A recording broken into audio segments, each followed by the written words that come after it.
The ongoing conflict situation in Central African Republic, as you can imagine, is having a devastating impact on the entire country.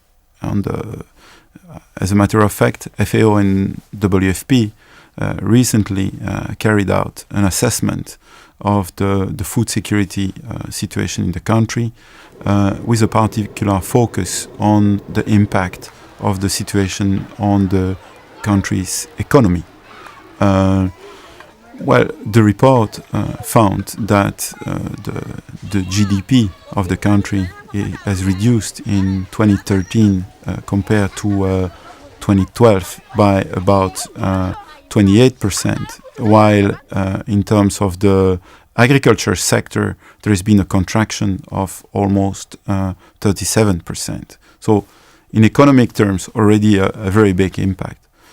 This immediately translates into a tremendous impact on people's livelihood, with about 1.6 million people currently in food insecurity situation.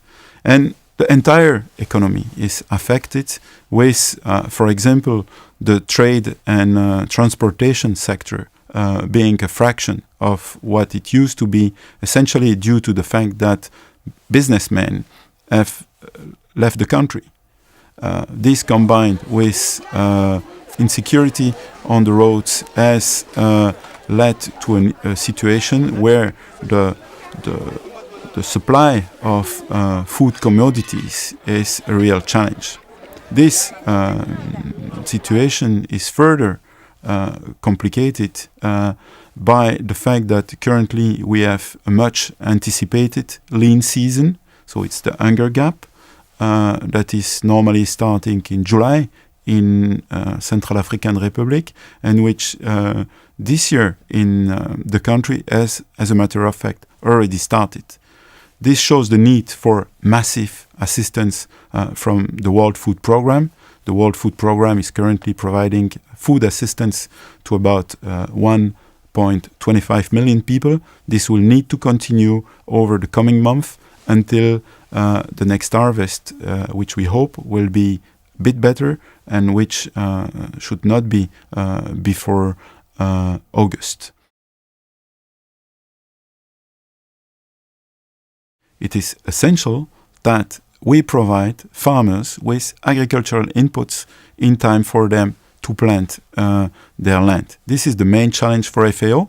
The FAO Director General has declared the situation in Central African Republic as a corporate priority already back in December. We have strengthened our capacities on the ground. We've been appealing for donor resources with the aim of assisting about 150,000 households. So far, we have secured funding for about 75,000, and we are in advanced discussion for an additional 30,000 households. Basically, what we want in the coming days, weeks, is to provide them with seeds and essentially tools for them to be able to return to their field or to work in field around their makeshift camp, and to therefore resume an agricultural production.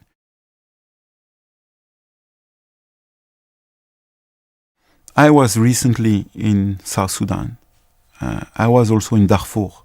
And unfortunately, there are a number of commonalities being these emergency situations where people have to flee their villages, have to abandon their assets, or when fleeing or are being attacked in their villages, their assets are looted, being their productive assets, their tools, their seeds, their processing equipment, their cattle, which is essential for them. They lose all of that. And then the only solution they have is to go to camps or to go to makeshift camps, IDP camps, and to essentially hope for immediate assistance. What is critical for us is to help these people having a future, being able to really quickly resume production and embark into immediately longer-term recovery activities and resilience activities. This is our real challenge, and this we see, unfortunately, in many of these countries that are affected by a conflict situation.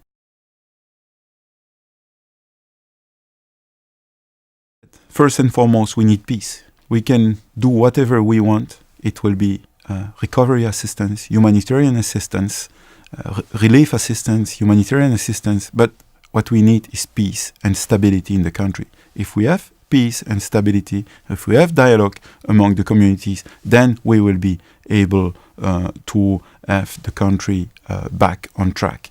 Unfortunately, I was there in January. I saw the situation, devastation in villages.